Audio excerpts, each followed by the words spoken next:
नमस्ते, चलिए जानते हैं आज 18 जनवरी 2025 की देश दुनिया की मुख्य 25 खबरें।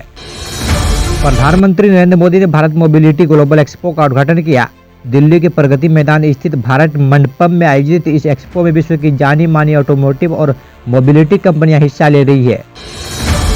दिल्ली विधानसभा चुनाव के लिए भाजपा ने संकल्प पत्र जारी किया। भाजपा अध्यक्ष जेपी नड्डा ने संकल्प पत्र जारी करते हुए महिलाओं के सशक्तिकरण, झुग्गी झोपड़ी निवासियों के उत्थान और स्वास्थ्य सुविधाओं में सुधार के वादे किए। मुंबई में अभिनेता सैफ अली खान पर हमला। सैफ अली खान पर हुए हमले के बाद उन्हें अस्पताल में भर्ती कराया गया। पुलिस ने एक संदिग्ध को हिरासत में लिया है। प्रयागराज महाकुंभ में श्रद्धालुओं की भारी भीड़। महाकुंभ 2025 के 5वें दिन तक 7 करोड़ से अधिक श्रद्धालु त्रिवेणी संगम में पवित्र स्नान कर चुके हैं।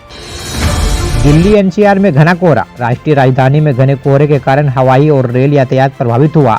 मौसम विभाग ने ऑरेंज अलर्ट जारी किया। कर्नाटक में मुख्यमंत्री सिद्धमरैया की संपत्ति कुर्क। मुद्दा केस में प्रवर्तन निदेशालय ईडी ने मुख्यमंत्री सिद्धमरैया समेत कई लोगों की 300 करोड़ रुपए की संपत्ति कुर्क की है। रूस यूक्रेन युद्ध में भारतीय नागरिकों की मौत। विदेश मंत्रालय के अनुसार रूस की सेना से लड़ते हुए 12 भारतीयों की मौत हो गई, जबकि 16 लापता है।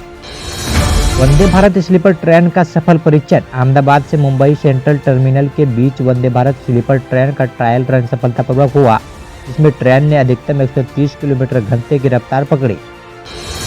भारत बांग्लादेश सीमा पर बाड़बंदी को लेकर विवाद। भारत ने सीमा पर 5 स्थानों पर बाड़ लगाने की योजना बनाई, जिसका बांग्लादेश ने कड़ा विरोध किया। नागा साध्वियों के जीवन पर चर्चा। महाकुंभ 2025 में नागा साध्वियों की साधना और उनके राष्ट्रीय जीवन की कठिन यात्रा की एक बार फिर चर्चा का विषय बनी है। दिल्ली में नामांकन का अंतिम दिन। दिल्ली विधानसभा चुनाव के लिए आज नामांकन दाखिल करने का अंतिम दिन है। विभिन्न दलों के उम्मीदवारों ने अपने नामांकन पत्र दाखिल किए। अयोध्या में शीतलहर का प्रकोप। उत्तर प्रदेश के अयोध्या में शीतलहर और कोहरे के प्रकोप जारी है, जिससे जनजीवन प्रभावित हो रहा है। दिल्ली में ऑरेंज अलर्ट जारी। राष्ट्रीय राजधानी में कल हुई बारिश के बाद आज कोहरे का ऑरेंज अलर्ट जारी किया गया है। दिल्ली में कोहरे का कहर जारी। राष्ट्रीय राजधानी दिल्ली में शीतलहर और कोहरे का कहर जारी है। ड्रोन वीडियो AIMS इलाके से है। राहुल गांधी ने एम्स के बाहर मरीजों से मुलाकात की। कांग्रेस नेता राहुल गांधी ने एम्स के बाहर सड़कों, फुटपाथों और सबवे पर डेरा डाले मरीजों और उनके परिवारों से मुलाकात की और केंद्र तथा दिल्ली सरकार पर उनके प्रति असंवेदनशीलता दिखाने का आरोप लगाया। कैथोलिक बिशप संस्था ने मोहन भागवत की टिप्पणी की निंदा की। कैथोलिक बिशप संस्था ने RSS प्रमुख मोहन भागवत की धर्मांतरण पर की गई टिप्पणी की निंदा की है। स्पेन जाते समय नौका पलटने से 40 से अधिक पाकिस्तानी नागरिकों की डूबने की आशंका। स्पेन जाते समय भूमध्य सागर में एक नौका पलटने से 40 से अधिक पाकिस्तानी नागरिक के डूबने की आशंका है। सैफ अली खान की हालत में सुधार। अस्पताल में भर्ती सैफ अली खान की हालत में तेजी से सुधार हो रहा है। डॉक्टरों ने उन्हें जल्द सुधार के लिए आराम की सलाह दी है।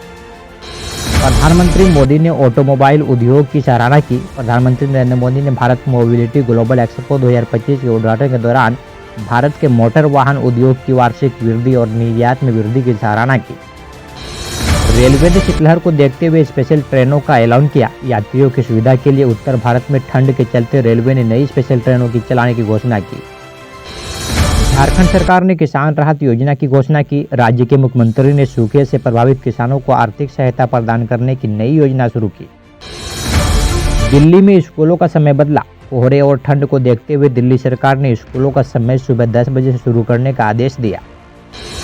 प्रयागराज महाकुंभ में डिजिटल भुगतान की सुविधा। प्रशासन ने श्रद्धालुओं की सहूलियत के लिए एक संगम घाट पर डिजिटल पेमेंट के स्टॉल लगाए। भारत ऑस्ट्रेलिया वनडे सीरीज का तीसरा मैच आज मुंबई में खेले जाने वाले इस मैच के लिए दोनों टीमों ने रणनीति बनाई। गुजरात में भूकंप के हल्के झटके महसूस किए गए। भुज क्षेत्र में रिएक्टर स्केल पर 4.2 तीव्रता का भूकंप दर्ज किया गया। वैश्विक बाजारों में सोने और चांदी के दामों में गिरावट। भारत में भी सोने की कीमतों में 200 की कमी आई। बिहार में मेडिकल छात्राओं की हड़ताल समाप्त। सरकार के साथ बातचीत के बाद छात्राओं ने अपनी हड़ताल खत्म कर दी। उत्तराखंड में भारी बर्फबारी। पर्यटकों की संख्या बढ़ने के चलते मसूरी और नैनीताल में ट्रैफिक जाम की स्थिति। IIT खगरपुर ने नई तकनीक विकसित की। इस तकनीक से सौर ऊर्जा का अधिकतम उपयोग किया जा सकेगा। उड़ीसा में कटक के पास रेल हादसा टला। समय रहते रेलवे कर्मचारियों ने तकनीकी खराबी को ठीक किया। मुंबई में सीलिंग के टोल में बढ़ोतरी, गाड़ियों के लिए टोल टैक्स में 10% की वृद्धि की गई।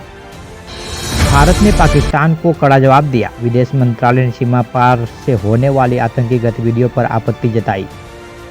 पटना में गंगा नदी का जलस्तर बढ़ा, प्रशासन ने निचले इलाकों के लोगों को सतर्क रहने की चेतावनी दी। आईटी कंपनियों में नई भर्तियां, कई प्रमुख कंपनियों ने नए ग्रेजुएट के लिए नौकरियों के मौके खोले। स्मार्टफोन बाजार में नई लॉन्चिंग, सैमसंग ने अपना नया 5G फोन पेश किया। हिमाचल में सड़कें ब्लॉक, बर्फबारी के कारण मुख्य मार्ग बाधित, प्रशासन ने वैकल्पिक मार्ग सुझाए। अंतरिक्ष में भारत का नया उपग्रह लॉन्च, इसरो ने PSLV के जरिए संचार उपग्रह सफलतापूर्वक लॉन्च किया। दिल्ली मेट्रो में सुरक्षा बढ़ाई गई, आगामी चुनावों को ध्यान में रखते हुए पुलिस ने नई व्यवस्थाएं की। इंटरनेट पर 5G की गति पर शोध, ट्राई ने भारतीय 5G सेवाओं की गति और पहुंच को लेकर रिपोर्ट जारी किया। ये थी देश दुनिया की 25 बड़ी खबर। इसी तरह हर खबर के लिए बने रहें सोशल जर्नल के साथ। जय हिंद, जय भारत।